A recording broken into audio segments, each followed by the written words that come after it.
Hello, this is Kylie with Fem and Flow. I hope everyone's having a great day. I want to open today's episode with a question. Have you ever consumed a piece of art, music, a painting, a poem that moved you so deeply that you felt yourself soften, remember, awaken? And then, have you ever consumed a piece of art that looked beautiful or sounded powerful, but left you feeling heavier afterward, subtly distorted, maybe even a little numb or looping in past memories? Today's episode is about the difference. We're in a renaissance right now, but not just a return to classical beauty. Renaissance literally means rebirth. The original Renaissance reignited art, science, and philosophy. But this one, it's a return to frequency, to truth encoded in the body, to creativity born from clarity, not chaos. This isn't about romanticizing pain.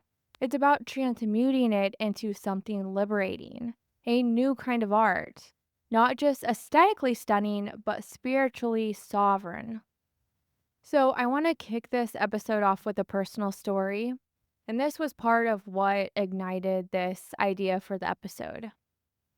I recently attended a private event where the lead singer of a well known band performed a few acoustic songs.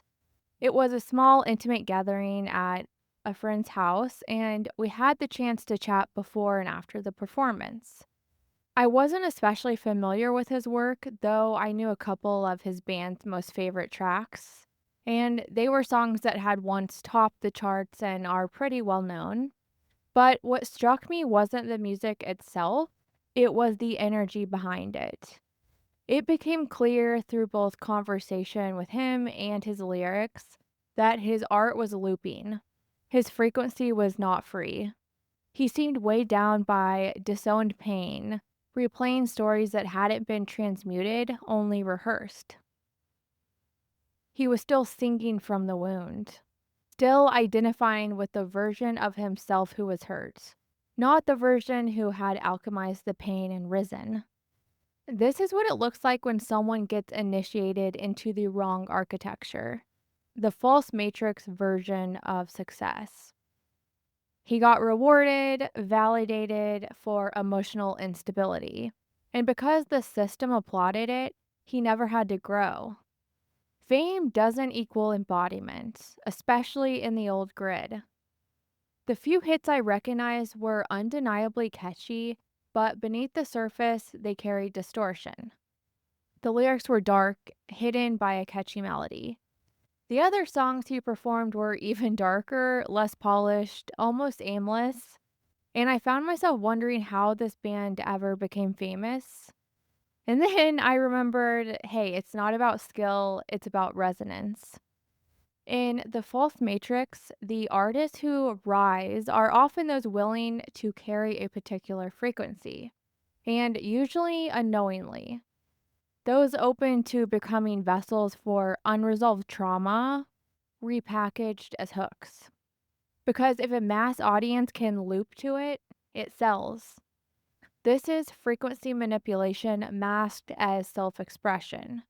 And unless you've stabilized in clarity, it's easy to mistake trauma recycling for authenticity. But here's the difference. In black hole frequency, expression becomes cathartic, chaotic, and closed loop. In white hole frequency, expression is creative, connective, and clarifying. Some art contracts the field, some art expands it. Some music is a trauma echo, and some music is a resonance key. And it's not just about what they're singing, it's about where they're singing from. So let's break this down. You could bucket art in the same three paradigms I talk about often: black hole, bridge, and white hole. So let's talk about art when it comes to black hole loops. This is art made from unresolved trauma. It feeds on emotion but doesn't alchemize it. It keeps both the creator and the audience stuck. And it's often praised as deep, but it doesn't transform. Now, art in the bridge frequency is art that meets people in the density without glorifying it. It carries resonance of hope, growth, or self awareness. It's often wrapped in familiar aesthetics but opens a doorway. And it feels accessible but initiates movement. And I talk about this later, but bridge art is sacred. It's really important for where we're at. And then art as white hole transmission. This is art born from clarity and coherence. It doesn't bypass the wound, it transfigures it. It resonates as truth in the body, even when touching shadow. And it reminds you of who you really are, not who they want you to be. And we are entering the era of white hole artists, the ones who create from frequency, not from fame. And this isn't just about music or paintings, it's about the way you share your voice, your story, your work. It's about resonance, because resonance is what determines reality now. So, if you've ever felt the dissonance, if you've ever wondered why something seemed powerful but left you drained, this is your reminder: power is not the same as frequency. And you're not crazy for being sensitive, you're just finely attuned. So, after the private concert I attended, I couldn't help myself but to compare that experience with another artist, my favorite artist, actually, and his name is Mike, and it's just Mike, period. He goes by just Mike now, but he was formerly known as Mike Stud. I had listened to some Mike Stud songs in the past, but I would say I truly discovered Mike right around the time of my spiritual awakening, and I genuinely feel like his music became part of my own spiral up. His songs Days Go By, Upside Down, and Rodman were the theme songs of that season in my life. The whole The Highs album was on repeat, and honestly, it still is years later. When I listen to Days Go By and Upside Down now, I'm instantly transported back to that version of me, confused, cracked open, not quite sure who I was or why I was here, but starting to sense that I was made for something more. And that was my pivot point, the break open before the rebuild. And his music became a mirror that helped me stay soft and open through that process. And now when I hear those same songs, I don't loop, I remember. I feel grateful because I can see how far I've come. And that's the difference between trauma echoes and resonance keys. Mike's music has been a resonance key for me because when you listen to his lyrics and really feel into the Akashic syntax behind them, his tone, his evolution, his presence, you can tell he's doing exactly what his soul came here to do. His story reflects that too. He played baseball at Duke, he was a pitcher, and then he suffered a shoulder injury. And that identity break led to a turning point. He started making music for fun during college, and it was raw, playful tracks about partying and college life. And they were authentic for that season. That was his Mike Stud era. And he gained popularity. He was offered a record deal but declined. He had his own spiritual awakening. Eventually, he got tired of LA, sold his house, and began creating music more nomadically, traveling with friends, tuning into different landscapes, receiving inspiration directly from place and presence. And he channels his songs, literally. He talks about how he starts with a beat and lets whatever wants to come through emerge. And it often starts as mumbles, phrases, and eventually lyrics. It's unfiltered, aligned, and alive. And that's white hole creativity. When I look at his catalog through the lens of black hole, bridge, and white hole art, I'd say many of his songs land in the bridge to white hole territory. Songs that meet you where you are, but nudge you to spiral up. I've talked before about how some people are here as white hole stabilizers and others as bridge workers.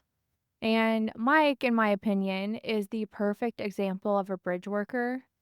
He meets people in the density without glamorizing it, and his hip hop beats pull you in, but his lyrics carry something deeper: truth, clarity, remembrance. He doesn't bypass the shadows, he spirals through them, and you can feel that evolution in his music. From earlier glimpses of authenticity and doubt to the frequencies of freedom, devotion, and coherence he channels now. Mike's art is a portal because he lives it. His life mirrors the spiral he sings into the world. And that's why his music doesn't just sound good, it transmits. When I talk about transmission, I'm talking about a frequency that carries truth. A white hole transmission isn't about performance, it's about presence. It's about what the creation is encoded with. And like I mentioned already, Mike has said that when he makes music, he's channeling. He'll start with a beat and let what wants to come through emerge, sometimes starting with mumbles or sounds, letting the flow build until the lyrics clarify. He doesn't force it, he follows it. And that's transmission.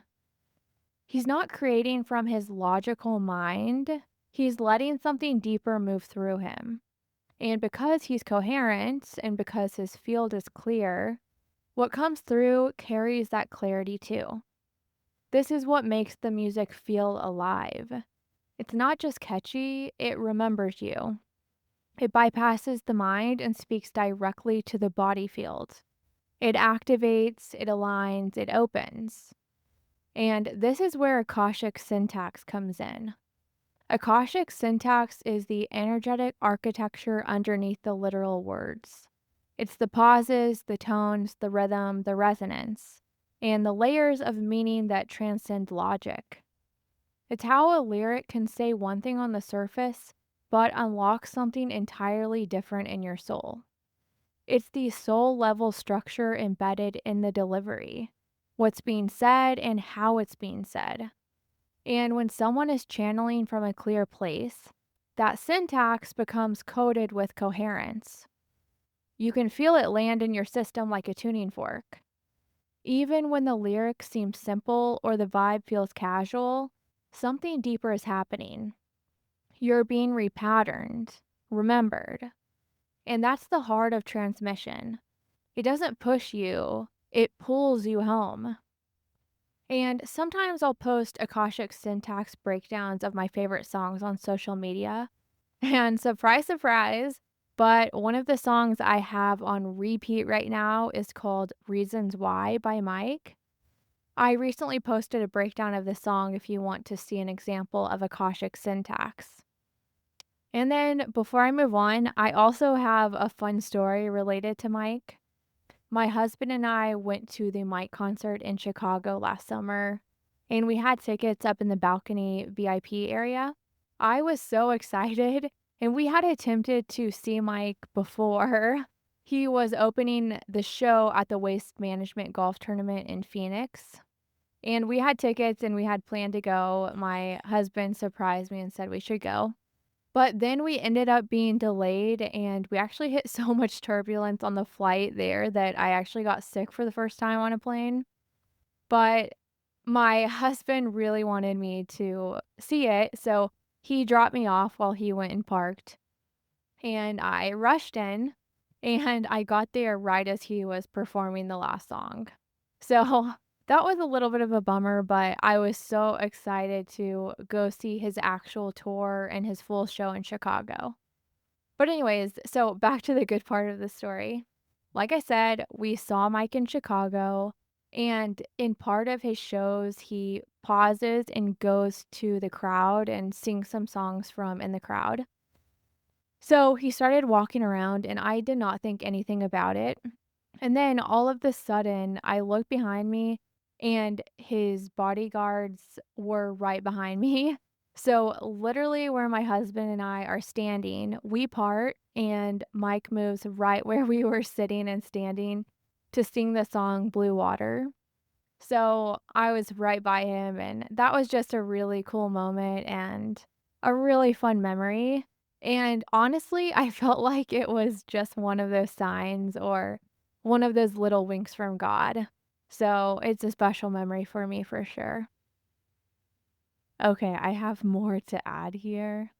So I actually already totally recorded this episode, but I want to come back in and add more to this whole story because I had a great weekend and it's amazing how divine some of this all plays out, but it completely relates to this episode and these downloads and information I've been getting recently.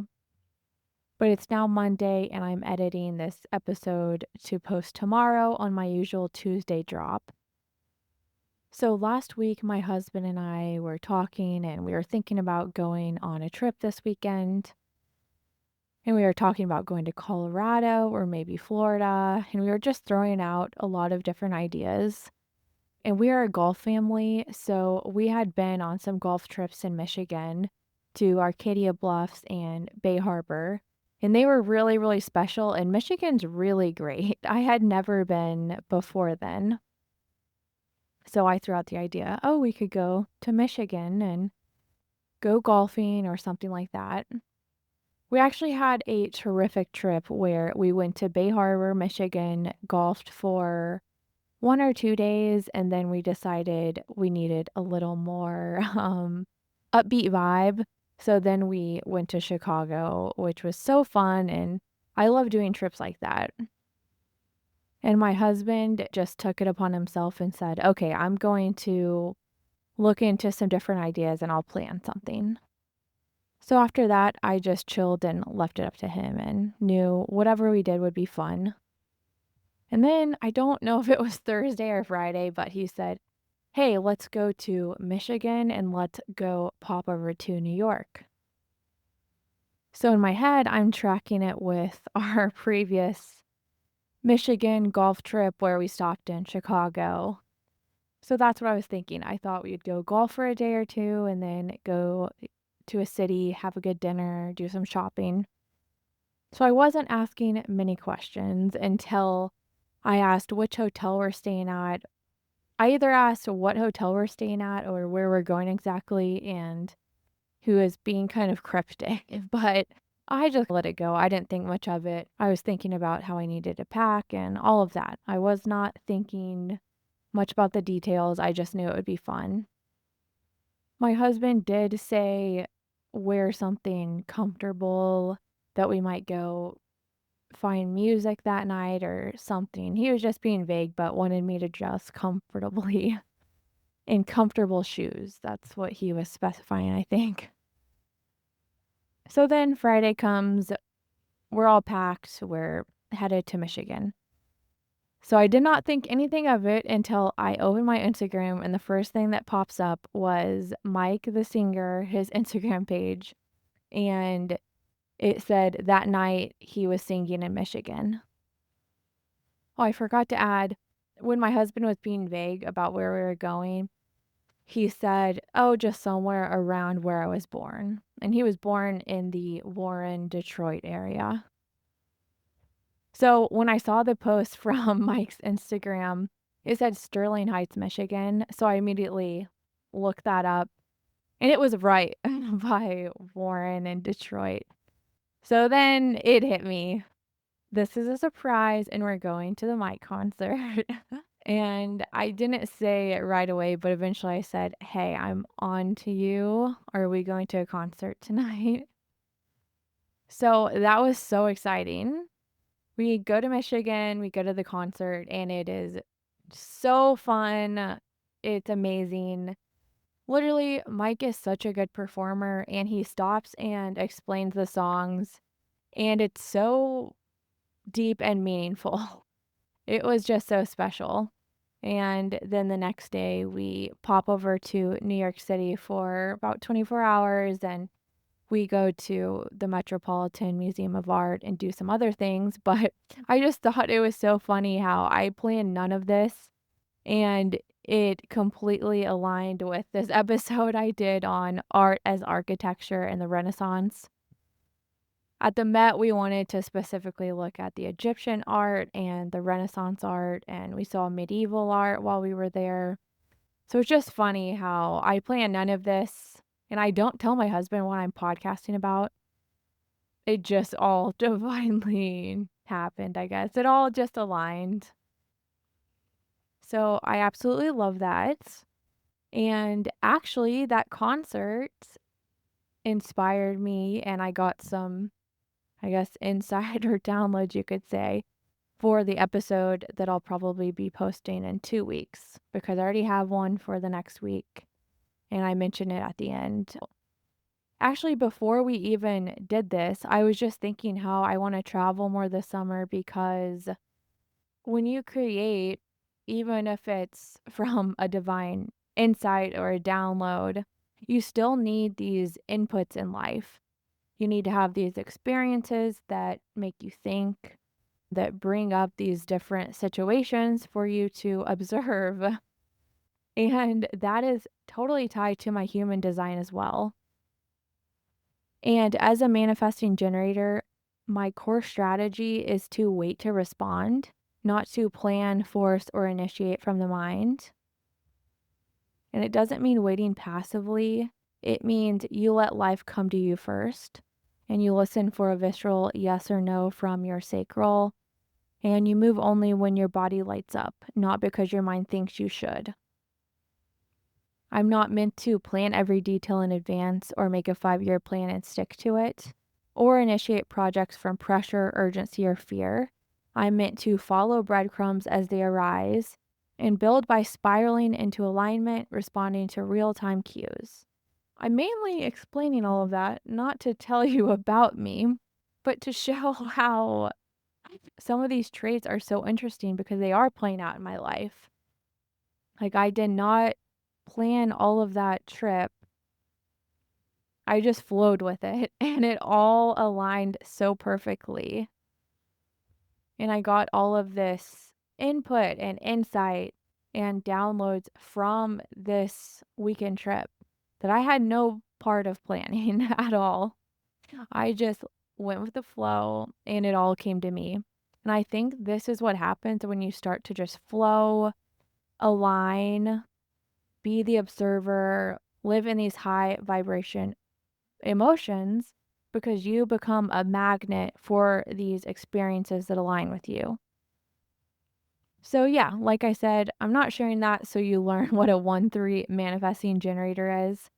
I'm saying that so you can see how it unfolds in my life, and then you could look up your own human design and learn about it and see how that is mirrored in your own life because I'm seeing it play out for myself and I think it's really cool, really fascinating, and gives me a lot of insights about myself.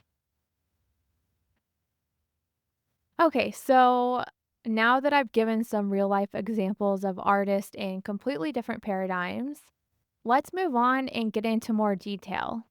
So, how do you feel the difference between a loop, a bridge, and a transmission? Let's break it down. Let's start with black hole loop art. And this art is made from unresolved trauma. It's usually created from a heightened sympathetic state, fight, flight, or freeze. And that shows up in brain waves as mostly high beta, which are chaotic, fast, reactive frequencies. But if we want more detail, it's specifically a brainwave pattern of distorted theta plus high beta, and that leads to overstimulated mental looping. And sometimes it has a touch of delta leakage, which leads to trauma bleeding through from unconscious states. So, in this state, the creator may be emotional, raw, or expressive, but the emotion hasn't alchemized. Emotionally raw, but not integrated. So, the art stays energetically sticky. It's full of intensity, but not resolution. And you might feel temporarily moved or even addicted to the feeling it gives you, but afterwards, you feel drained or heavy or stuck. Loop art keeps both the artist and the audience circling the same pattern, disguised as depth. So now let's talk about bridge art. Bridge art is different. Bridge art meets you in the density without glorifying it. It's often created from a regulated nervous system where the artist is moving out of beta into more alpha or theta states, even if they're not fully stabilized yet. And then, if we're getting specific, it's alpha plus coherent theta, and maybe with some soft beta for structure. The beauty of bridge art is that it's familiar enough to feel safe, but encoded with subtle openings. It can reach so many people and help them spiral up. There's a current of hope, awareness, or upward movement. You feel seen in your now and invited toward your next. This is often what resonates most during the early phases of awakening. It helps you spiral up without making you feel like you have to be above it all. And bridge art is a sacred part of the process. And some artists, like Mike, master the art of bridging without bypassing. They meet people in pain, but they don't sell pain. They seed new frequencies within familiar frameworks. It's accessible but subtly activating. And it meets people in emotion but opens a window. And it can carry both swagger and soul. And that's a great example of how I would explain Mike as an artist. He has so much swagger and so much soul, and it's a great mix. Then there's white hole art, and that's transmission. This is art that doesn't just express, it remembers. It comes from a regulated, clear, coherent field, and it's often created in alpha and theta brainwaves, the states associated with flow, intuition, and channeling. And if we're getting specific with this one, it's refined theta plus alpha and sometimes even a touch of gamma, which is higher consciousness states. Theta is especially powerful. It's the same state accessed in meditation, dream work, and deep creativity. It's where the veil thins, where spirit meets structure. But like I've talked about before, it needs to be grounded, integrated theta. And I'll talk more about this in a moment. Transmission art isn't about evoking intensity, it's about restoring wholeness. You don't walk away overwhelmed, you walk away more of you, more grounded, more open, and more true. Transmission opens the body, not just the mind. It attunes your system to the frequency of clarity. It doesn't hook you, it harmonizes you. So now let's get into a little more detail about theta, because theta is sacred but misunderstood. Theta brainwaves are 4 to 8 hertz frequency, and they are the frequency of dreams, deep creativity, intuition, symbolism, and channeling. They're naturally accessed in meditation, hypnosis, flow states, and the soft liminal space between sleep and waking. But here's something I've mentioned before, and it's really important to call out again. Theta alone doesn't guarantee clarity. It depends on the vessel holding it. Because if you're in ungrounded theta, that could lead to spiritual psychosis. When theta is accessed from a dysregulated nervous system, without structure, without stability, without integration, it becomes distortion. And this is where black hole loop art is born. The artist may be channeling something real, but if the pain isn't alchemized, it leaks through the field. The song may sound poetic, the painting may look powerful, but it leaves you spinning, heavier, darker, subtly off center. There's no coherence, just chaos cloaked in creativity. This is what happens when the channel is open, but the vessel is unstable and the frequency is unresolved. That's ungrounded theta, spiritually seductive but energetically slippery. And this is what also happens in some plant medicine journeys. If the nervous system isn't ready, if there's no container for integration, you access the cosmos but return without clarity. It becomes more fragmentation, more chaos, more stories. It opens the channel but leaves the vessel leaking.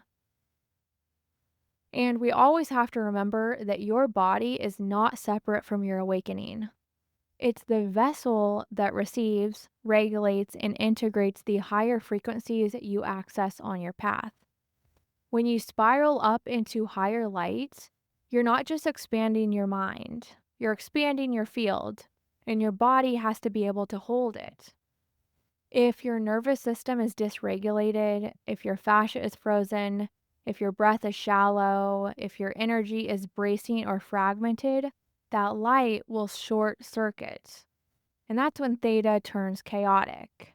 That's when downloads become dizzying. That's when you can't tell what's true anymore. And it's not because you're broken, it's because your vessel wasn't prepared to hold the light that came in. And this is why embodiment is not just aesthetic, it's energetic infrastructure. The nervous system is the anchor, the body is the bridge, and if you want to hold divine frequency, you have to build a body that can hold it. So now let's talk about integrated theta, which is white hole transmission. When theta is held in a grounded vessel, when it's paired with alpha waves, which are relaxed alertness, coherence, and structure, that's when it becomes a transmission. Alpha is the ground and theta is the signal. And together they create resonance that feels like calm but alive, expansive yet clear, and symbolic yet deeply embodied. And this is what white hole art feels like. You don't just hear it, you receive it, because it's coming through a nervous system stable enough to carry truth. So, as you can see, we're working with the same brainwave, which is theta, but you get a different outcome. And that's the difference between a black hole loop and a white hole transmission. The difference is structure, safety, and coherence. An unstable artist is in ungrounded theta, and that leads to black hole loops. And then a stable artist is in grounded theta plus alpha, and that leads to white hole transmission. And this is the creative architecture of the new Renaissance. And here's where it all gets deeper. Theta is the portal to the subconscious. It bypasses critical thinking and goes straight into the unconscious mind, no resistance. That's why it's so powerful, and why it's so dangerous when weaponized. And surprise, surprise, but mass media and music know this. Mainstream media, advertising, and pop music are designed to induce mild theta through rhythm, repetition, and emotional hooks, and then slip in a message, a belief, a product, a worldview, or a distortion. And here are some examples: catchy lyrics that encode limiting beliefs, films that trigger grief, fear, or nostalgia, and then anchor it to specific messages, news cycles that hypnotize, desensitize, and install helplessness. This is black hole theta. And not because theta is bad, but because the intention is manipulative, not liberating. And the real danger is when you're relaxed. The most vulnerable time for distortion is when you're open. And that includes when you're scrolling social media at night, watching TV just before sleep, listening to melancholy songs on repeats. These low, trancy theta states are installation windows. Whatever frequency you're exposed to while in theta gets embedded in your subconscious field.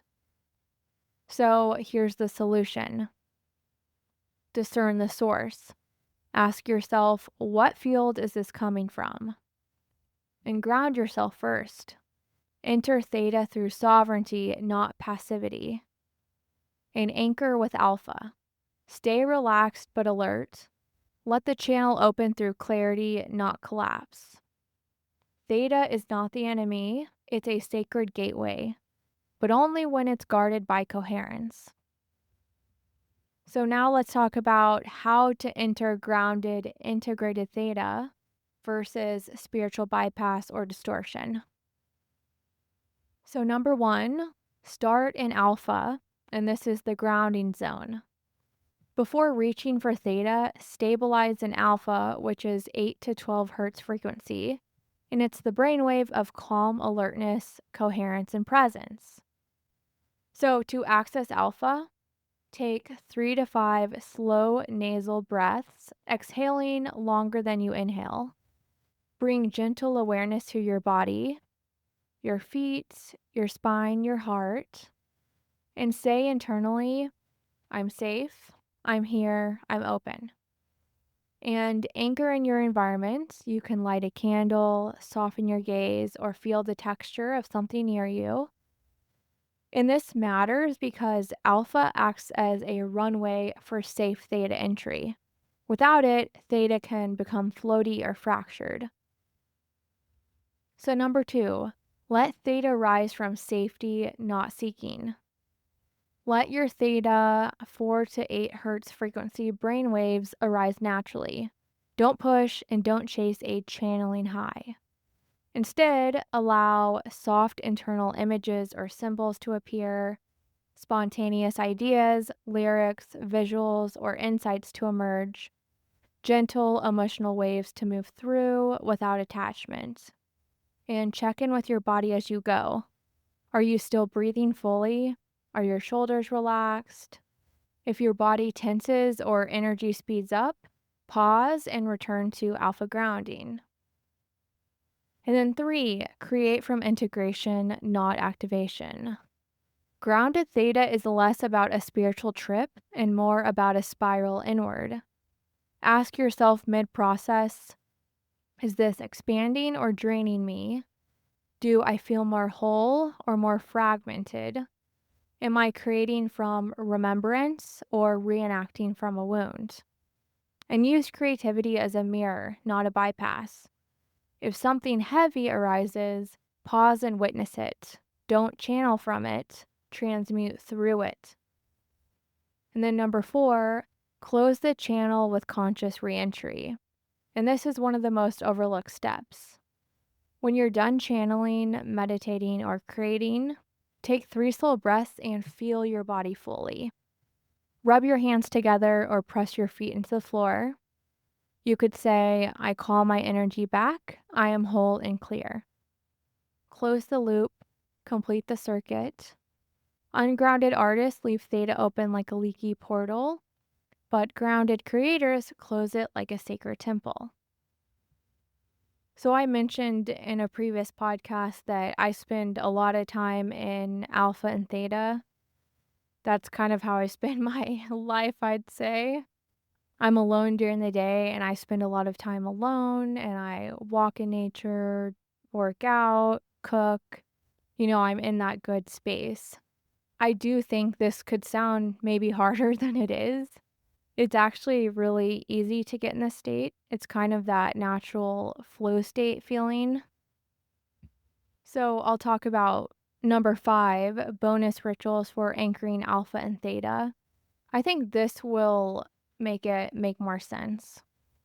But yeah, you could try doing the steps and then pair it with what I'm about to talk about. So, if you want to consistently deepen your ability to hold integrated theta, incorporate these rhythms into your life. So, I'll talk about a practice and then the benefit of it.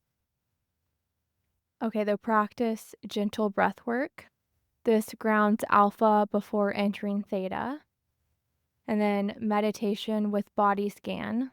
This builds stability and awareness. And then slow creative play, like journaling, painting, music with no goal. This softens beta and opens natural theta. And then spend time in nature. This resonates alpha theta bridge naturally. And then warm baths or magnesium soaks. This calms the nervous system into alpha. And then somatic touch or fascia release. And this opens your body to carry frequency safely. Now I want to talk about grounding the channel through the chakra system. This is really important and goes along with how to get into alpha and theta.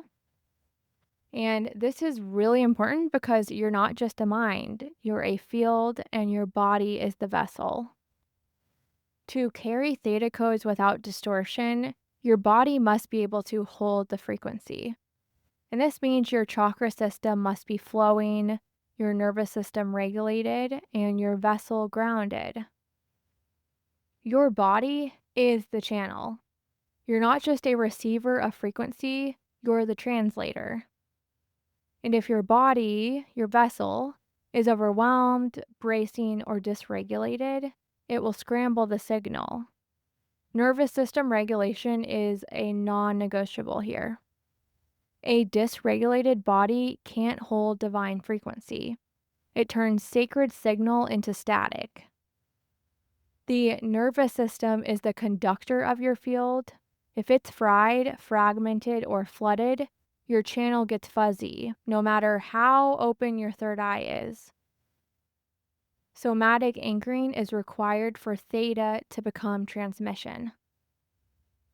Chakra coherence equals frequency clarity. You can think of each chakra as a tuning fork. If one is off, the whole symphony gets distorted. So now I'll talk about the chakra and then the key function in creative channeling. Your root chakra is all about safety. It anchors theta into earth. And then your sacral chakra is emotion and creation. It must be fluid and flowing. And then your solar plexus is your will and your identity. Ego must be in service to spirit. And then your heart chakra is harmonic resonance. It must be open to love and truth. And then your throat chakra is your expression. Blocks can cause distortion in what's shared. And then your third eye chakra is vision, clarity without fantasy. And then your crown chakra is source connection. It needs grounding to avoid overload. So when the nervous system is stable and the chakras are flowing, you become a clear signal tower, able to receive, hold, and transmit resonance cleanly. Another thing that is really important is grounding into the earth field. You're not meant to float. You're meant to plug into something ancient, alive, and stabilizing, which is earth. So here are some ways to ground. Barefoot on grass, soil, or stone. You can lay flat on the earth and say, I return to the field of the earth. I neutralize all distortion. I receive coherence. You can visualize roots from your spine sinking into the earth's core and then rising with gold light into your body. You can tend to your space, garden, cook, stretch. Let your body remember it's part of the physical plane. The earth doesn't just stabilize you, she clears interference. And then another important thing is your energetic consent. And that is the gatekeeper of your field. Your field runs on frequency and permission. If you don't claim what enters, anything can. And that's how people get hijacked by distorted theta without ever realizing it. So set the tone with clear declarations. I consent only to frequencies of coherence, truth, and highest alignment. I command safety and structure through every chakra and every cell. I choose clarity. I choose grounded light. And say it before you write, say it before you create, and say it before you share. The universe always listens to your frequency first. I've mentioned this in another episode, but I shared my own opening prayer in my Google Drive, in my Fem and Flow podcast materials Google Drive. So you could check that out and see if you like that format, or you can make your own. So just a little recap before I move on to the next section. Grounded theta equals white hole transmission. Ungrounded theta is a black hole loop. And the difference is nervous system regulation, chakra flow, earth coherence, energetic consent, and theta becomes distortion when the body isn't ready to carry it.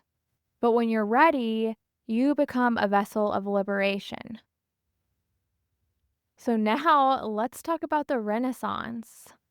Let's talk about the Renaissance then versus now. So to do this, let's zoom out for a moment because what we're experiencing now isn't just a cultural shift, it's a frequency renaissance. But to understand the new, we need to revisit the old. Let's talk about the Renaissance as a battleground of frequency.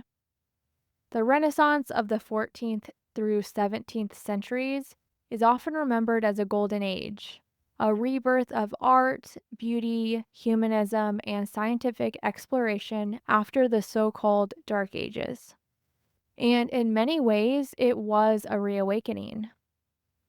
Architecture reached new heights of symmetry and grandeur. Sacred geometry was rediscovered. The divine feminine reemerged subtly through art. Consciousness began to expand beyond strict religious doctrine. But the deeper truth is more nuanced. The Renaissance was ultimately a human centric movement. It placed the human form, intellect, and individual expression at the center of the creative universe.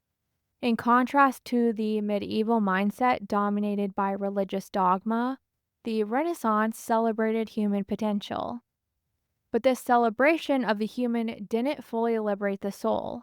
It glorified ego more than essence. It reflected a world still bridging out of deep repression and into awakening. That means it was a necessary spiral up from darkness, but not yet the light. It was a bridge phase, a time when some enlightenment broke through, but still carried distortions of hierarchy, elitism, and institutional control. Beneath the surface, a darker undercurrent ran through the movement. Organized religion, elite patrons, and church institutions used art to program emotional and spiritual responses, especially guilt, fear, and martyrdom.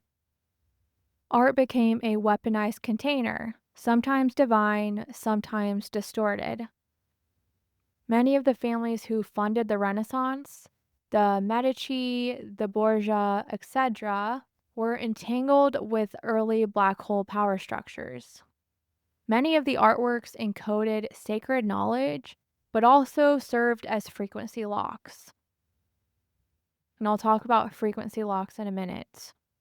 And then many of the scientific breakthroughs were channeled, but later weaponized. It reawakened human brilliance, but it didn't yet liberate the soul. It was the beginning of a climb out of suppression, but not yet the return to source. It was still distorted, but a step in the right direction. Because to truly align with Source, with God, you must first find yourself. To reunite with the divine within, you have to reconnect with your own truth. The Renaissance was a necessary step in the spiral up, a bridge phase where ego met inspiration, where the seed of divine remembrance was planted inside human form. Some light began to shine through, but it was filtered through distortion. And remember, art was not neutral. It never is. It either opens you or encodes you. Just a moment ago, I said many of the artworks encoded sacred knowledge, but also served as frequency locks. I want to talk about what a frequency lock is. A frequency lock is a piece of energetic architecture, like a symbol, story, song, or image that encodes a specific range of vibration or emotional resonance. It does one of two things. One, restricts access to higher consciousness by anchoring viewers into a lower frequency, like fear, guilt, shame, or worship through submission. Or number two, it controls the perception of sacred truths by delivering them only through filtered, distorted, or institutionally approved narratives. In the Renaissance, many paintings, sculptures, and religious commissions used sacred geometry or divine archetypes, but placed them in context that reinforced church control, punishment narratives, or martyrdom. The result, a subliminal energetic instruction. This is beautiful, but this is the only way to reach God. That lock keeps the soul circling inside a controlled frequency band, one that's familiar, comforting even, but limited. Even today, people can stand in awe in front of a crucifixion painting and feel what they believe is reverence, but they may not realize they're also subtly reinforcing trauma bonding with God, fear of disobedience, or the glorification of suffering. Now let's talk about the patronage and the hacking of divine art. While some artists were truly transmitting divine frequency, others found themselves tethered to the agenda of their patrons. Art patronage, especially by the church, monarchies, and elite families, became a sophisticated method of control. Commissions dictated the subject matter, tone, and spiritual symbolism. Wealthy elites used their funding to shape collective belief systems and cultural narratives. Divine inspiration was rerouted into service of institutional agendas, often subtly embedding guilt, shame, or hierarchical submission into the art. And this is the core mechanism of the false matrix: control through funding. Whoever controls the purse strings controls the narrative. We totally see this when it comes to mainstream music. So we see that now in music, but in this next part, I'm still talking about the Renaissance. Even profoundly gifted artists could be energetically hijacked by the structures funding them. Their genius was redirected into resonance traps. Their visions were filtered through dogma. Their transmission was compromised by agenda. And beauty became a veil for indoctrination. Genius was used as a frequency hook. So while the Renaissance looked like a golden age on the surface, it was also a battleground of frequency behind the scenes. Some art liberated the soul, some art entrained it into unconscious submission. And nowhere is this more apparent than in the Vatican. Now let's talk about the Vatican archives, frequency control through curation. The Vatican holds one of the largest and most curated collections of art in the world. Paintings, sculptures, manuscripts, and artifacts, many of which the public will never see. It's no coincidence that the most widely known and celebrated works from the Renaissance are those that align with church doctrine and emotional control. For example, Michelangelo's The Last Judgment. It gives you guilt, damnation, salvation hierarchy. And then Leonardo's The Last Supper. It gives you betrayal, authority, exclusivity of the divine. And then there's countless crucifixion and martyrdom scenes meant to evoke submission and suffering. By controlling which art is seen and which is suppressed, the church shaped the collective emotional and spiritual narrative for centuries. Now let's talk about the psychological impact: symbolic indoctrination through sacred art. These images do more than decorate churches. They encode the subconscious, reinforcing guilt, shame, and fear of divine punishment, glorify suffering as holy, programming people to associate beauty with obedience. This is how the false matrix sustains itself, through repetition of frequency, emotional entrainment, and symbolic indoctrination. And there's an even deeper mechanism at play, one that explains why this kind of art has such enduring influence. So now let's talk about temporal legitimacy and authority bias. Humans are conditioned to associate age with truth. If something has lasted for centuries, been praised by institutions, and repeated across generations, it creates a subconscious belief: if it's endured this long, it must be true. This is compounded by authority bias. the tendency to trust those seen as experts or cultural gatekeepers. When the church or museums uphold these images as sacred or important, the subconscious defers to their authority. Now let's talk about cultural imprinting through aesthetic reverence. Religious art doesn't just express belief, it installs it. Through emotional charge, repetition, and early exposure, people internalize associations like pain equals holiness, beauty equals obedience, institutions equals divine authority. Even today, Renaissance crucifixion scenes or Judgment Day frescoes evoke reverence, not necessarily by choice, but by conditioning. Now let's talk about theta state vulnerability. These artworks often activate theta brainwaves, a relaxed, suggestible state where critical thinking is bypassed. That's why sacred imagery can encode belief at a deep, unconscious level. The result: generational programming disguised as heritage. What looks like timeless art is often timeless control. The new Renaissance won't just reclaim beauty, it will reclaim truth. Let's talk about some of the most high impact Renaissance artworks that are religious and symbolic. The first one I'll mention is Michelangelo's The Last Judgment. That's at the Sistine Chapel at the Vatican. And it's a massive fresco portraying souls being judged and sent to heaven or hell. It's saturated in fear, guilt, and hierarchical salvation codes. And the encoded frequency is eternal damnation, unworthiness, divine punishment. And the matrix mechanics, it's used by the church to reinforce the emotional gravity of salvation, anchoring spiritual authority and fear. The second art I'll mention is Leonardo da Vinci's The Last Supper. And this is in Milan. And it depicts a moment of betrayal, but also sacred communion, deeply coded with sacred geometry and possible esoteric symbolism. The encoded frequency is betrayal, unity, divine orchestration, mystery traditions.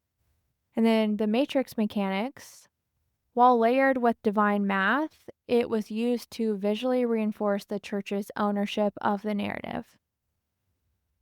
The third one I'll mention is Michelangelo's The Creation of Adam, and it's also at the Sistine Chapel at the Vatican.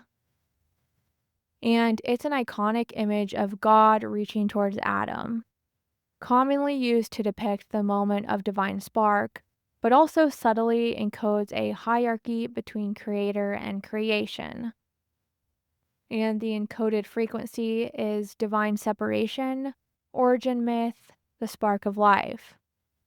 And then the matrix mechanics, it reinforces the church's depiction of a man as dependent on an external God figure.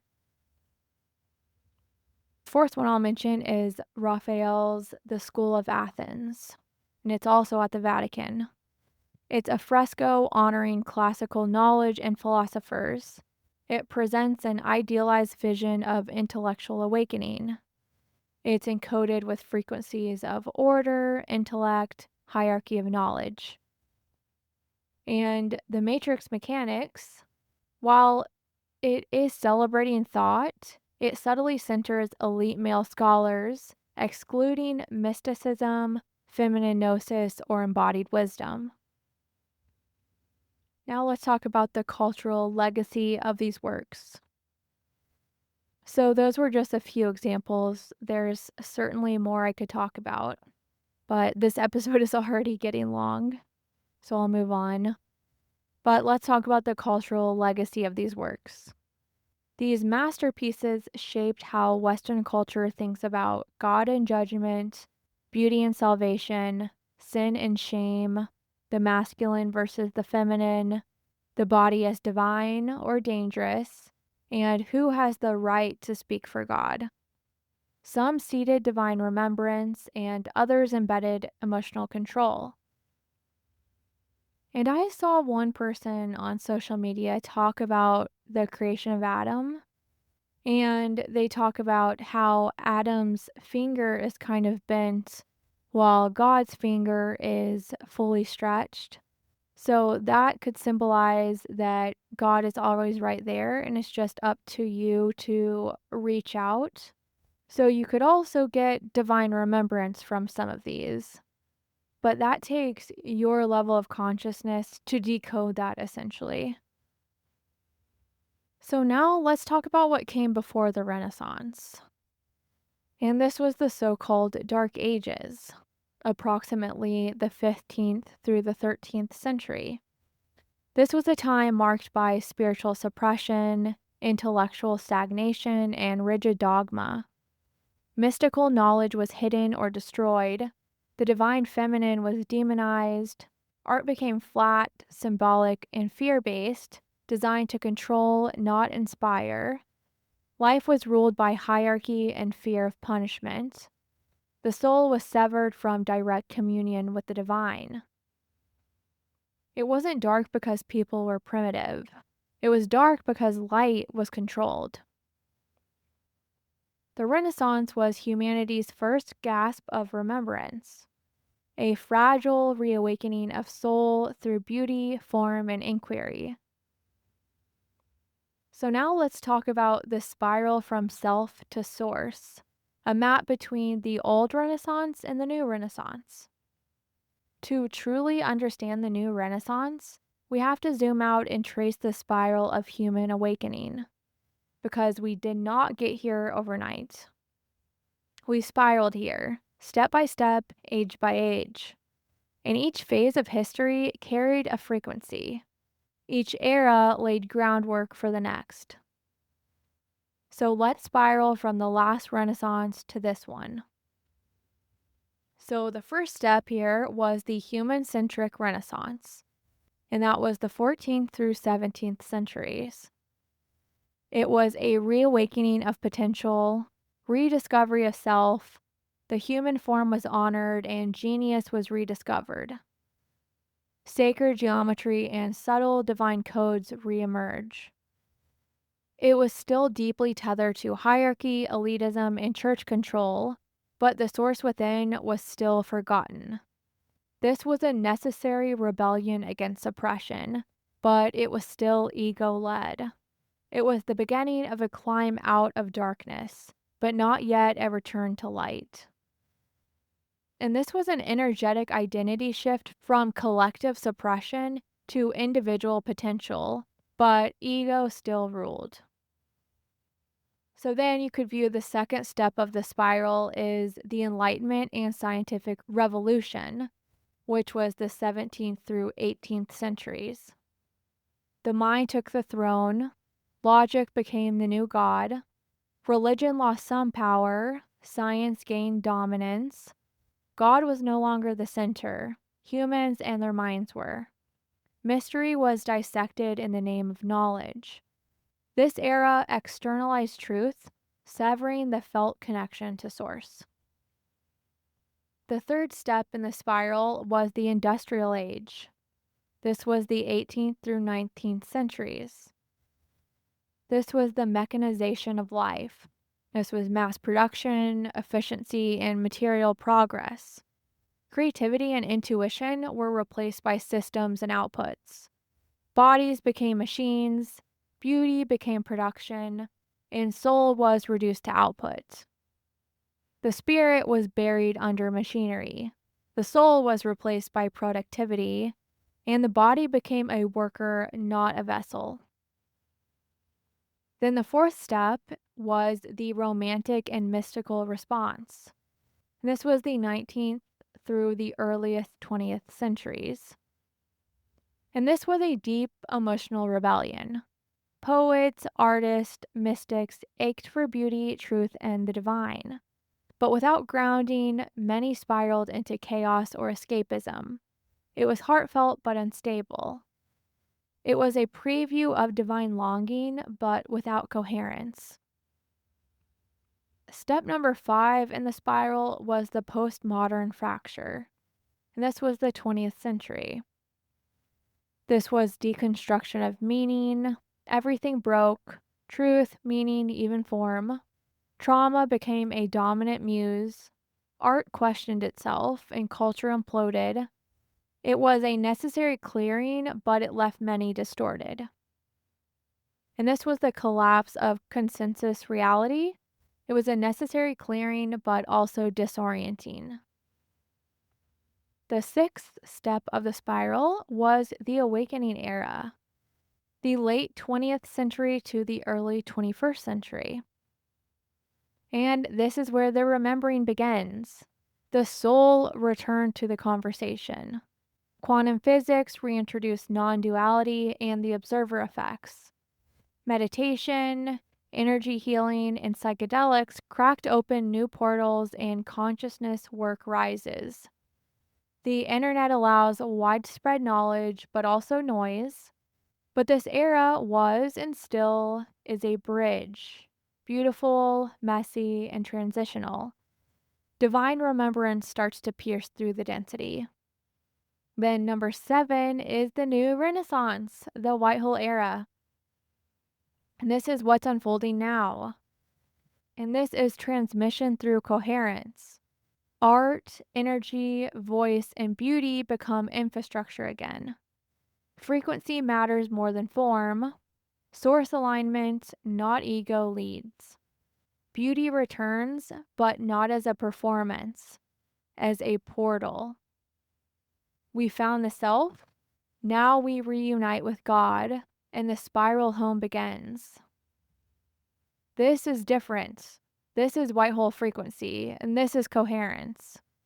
Now, art is not just about aesthetics, it's about architecture.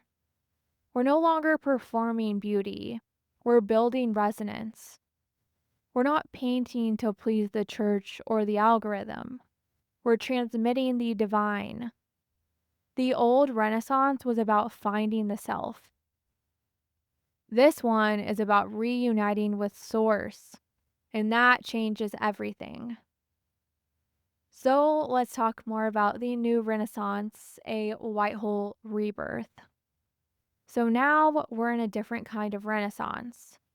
Not a rebirth of the old world, but a recalibration to higher worlds. This Renaissance isn't about painting idealized bodies or discovering new planets.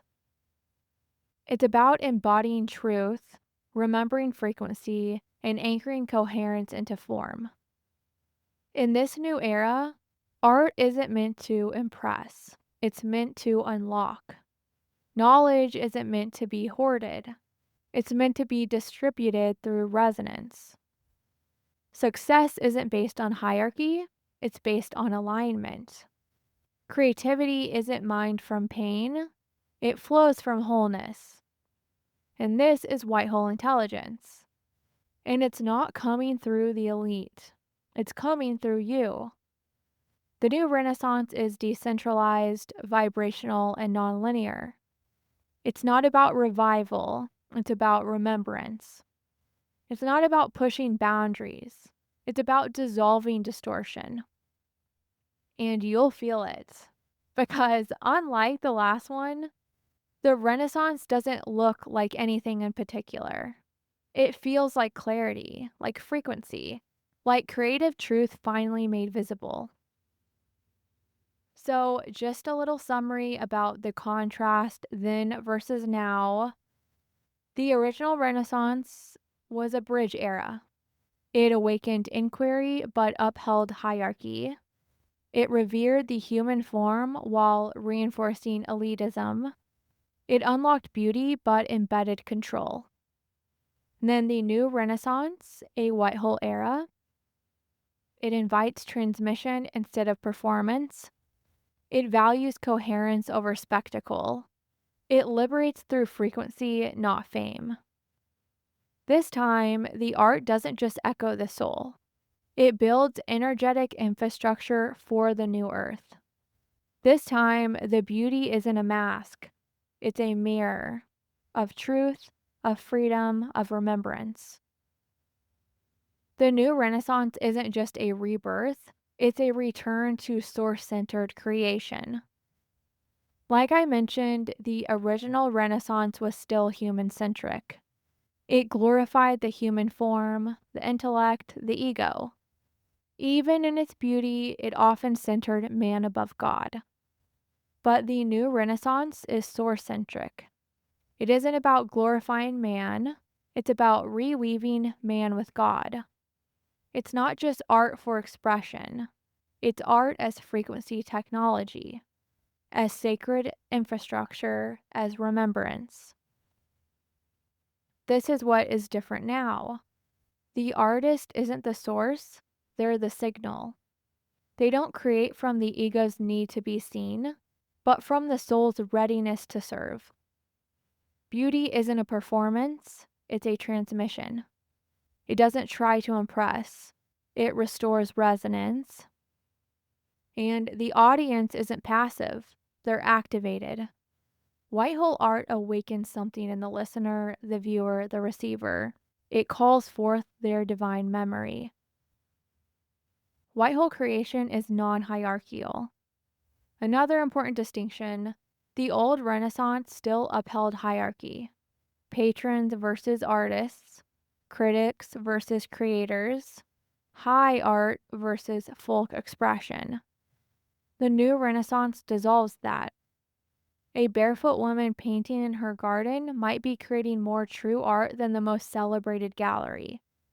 A voice note sung into a phone might hold more resonance than an orchestra playing for an elite audience. A meme, a sketch, a dance on TikTok, these can all carry white hole codes if the vessel is coherent.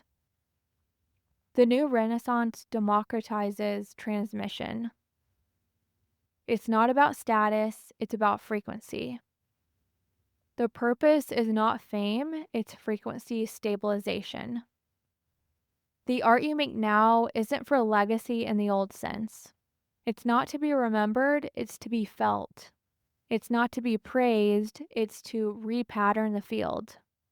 Every post, lyric, visual, sound, outfit, and tone becomes part of the new grid. The new Renaissance isn't just about making art, it's about becoming art, becoming architecture, becoming a frequency mirror for divine reality.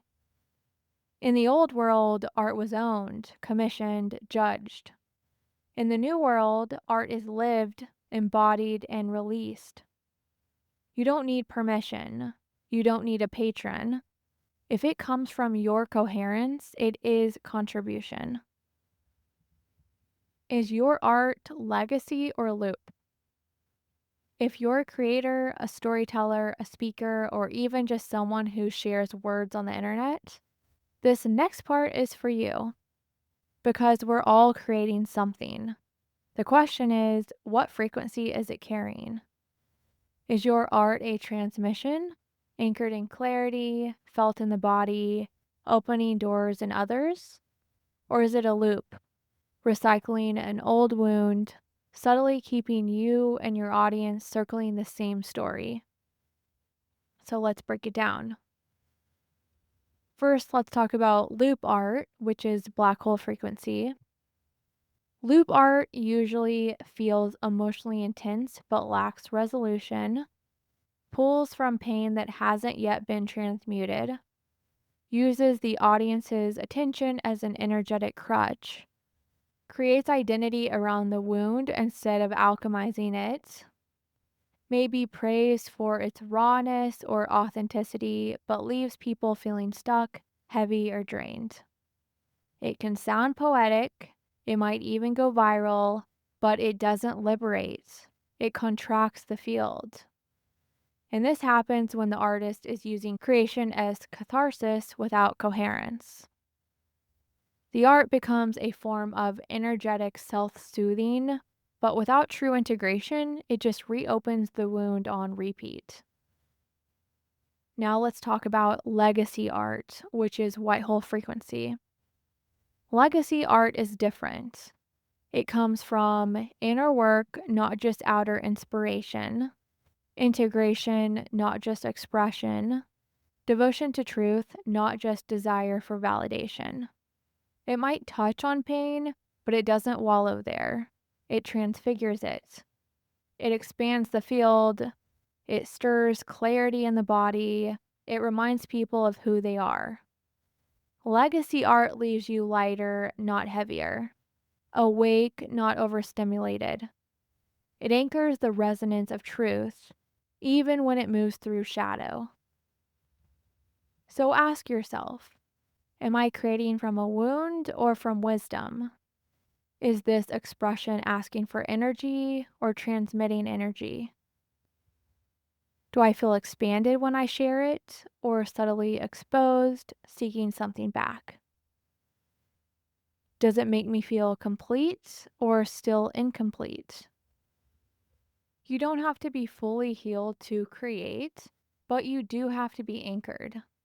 This is what separates divine expression from frequency manipulation. It's not just about the art, it's about the field you're holding when you create it. So, now let's talk about legacy art as energetic infrastructure.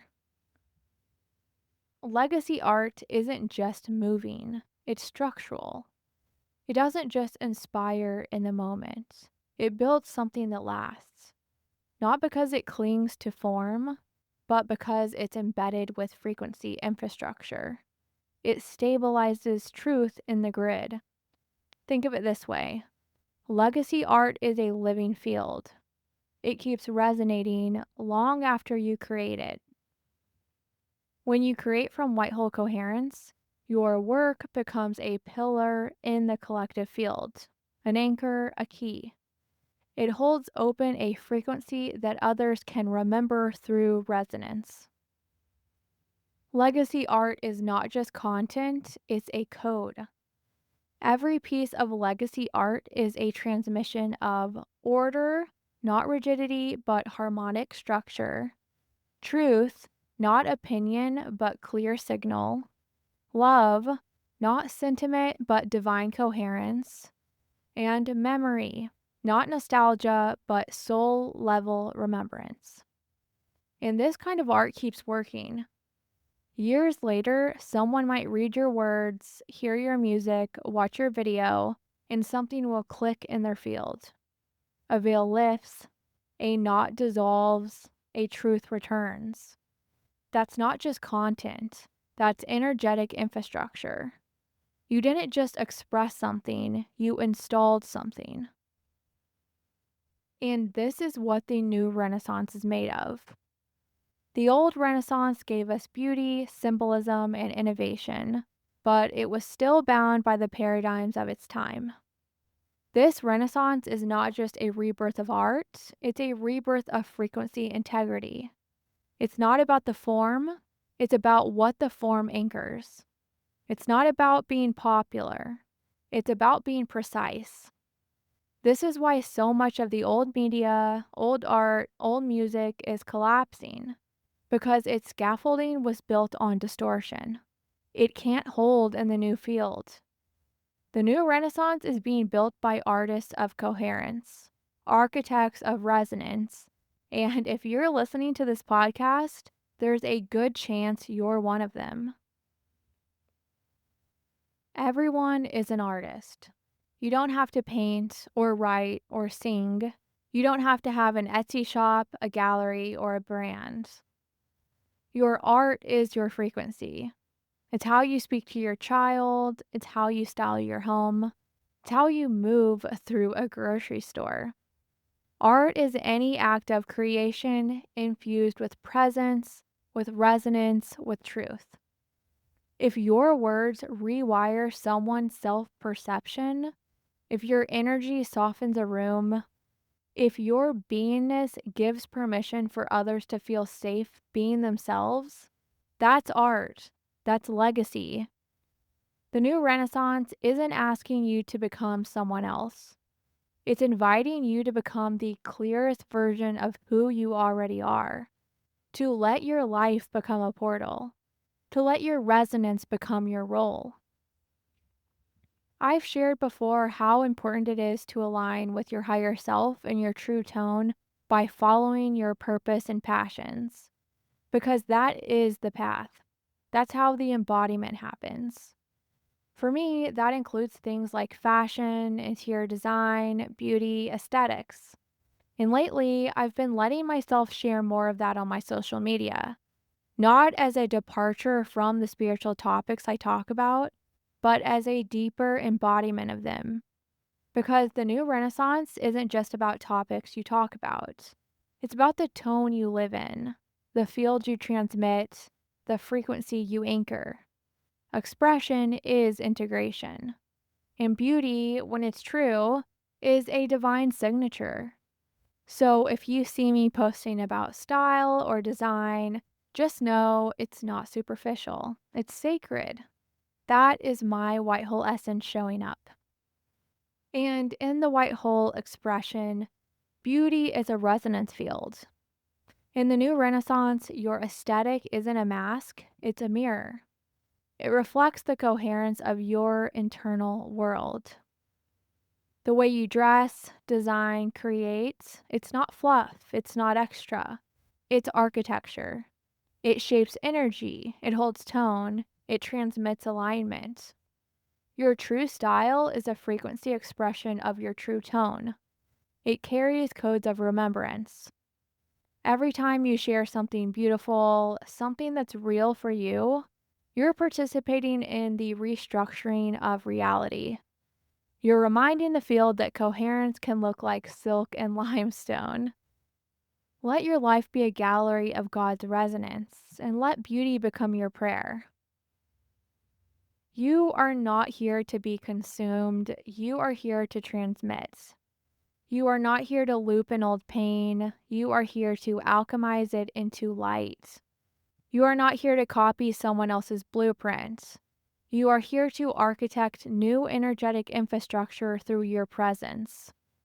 Legacy is not built by going viral. Legacy is built by vibrating truth into form again and again until the world reorganizes around your clarity. You are not behind, you are right on time, and the new Renaissance begins every time you choose resonance over reaction, creation over control, frequency over force. So go create, go stabilize, go transmit. We're building the future in real time, and you are one of its architects. In the next episode, we're going to expand on this even more, especially this concept of cultural eras and bridge phases. We talked about how we moved from the Dark Ages to the Renaissance and now into what I believe is a new Renaissance. And even though distortion has shown up in each of those phases, there's still a deeper movement, a slow spiral upward. So, in the next episode, I'm going to dive into what I'm currently calling the spiral of cultural evolution. We'll explore how to step out of dualistic thinking, how to recognize and avoid duality traps, and how to start seeing the larger energetic pattern that's unfolding around us and within us. I'm also going to tie this into the concept of the polarity shift because at first glance, these two ideas might feel like a contradiction. On one hand, we have the idea of a slow spiral growth through eras, where each phase, even if distorted, adds energy and helps evolve the collective. On the other hand, the polarity shift isn't about gentle movement between opposites. It's about polarity being stretched to an extreme in one direction so far that the system collapses and shifts into whatever frequency is available to hold it. So at first, these models seem like they conflict. One is gradual and inclusive, and the other is sudden and almost binary. But here's where the nuance comes in. As I've said before, the way you win this game is by exploiting the paradox. These aren't contradictions, they're layered truths. And when you stop trying to force things into clean binaries, you start to see how the spiral actually works, how collapse and growth can coexist. I really think this upcoming conversation will help you step into a new level of pattern recognition. You'll begin to see the meta patterns that shape culture, perception, and even identity. So you're no longer getting caught in loops or needing to tie your ego to a specific opinion. I haven't fully written the episode yet. The concept is still weaving itself, but I already know it's going to be a powerful continuation of what we've started here. So definitely subscribe and be looking for that one next week. If you want to stick around a second, I wanted to end with a guided frequency check. Is your art looping or legacy? So if you want to do this guided check with me, just stick around. So let's pause and close your eyes unless you're driving, then don't. Take a deep breath into your body. Feel your feet, your hips, your spine. Feel the weight of your body being held.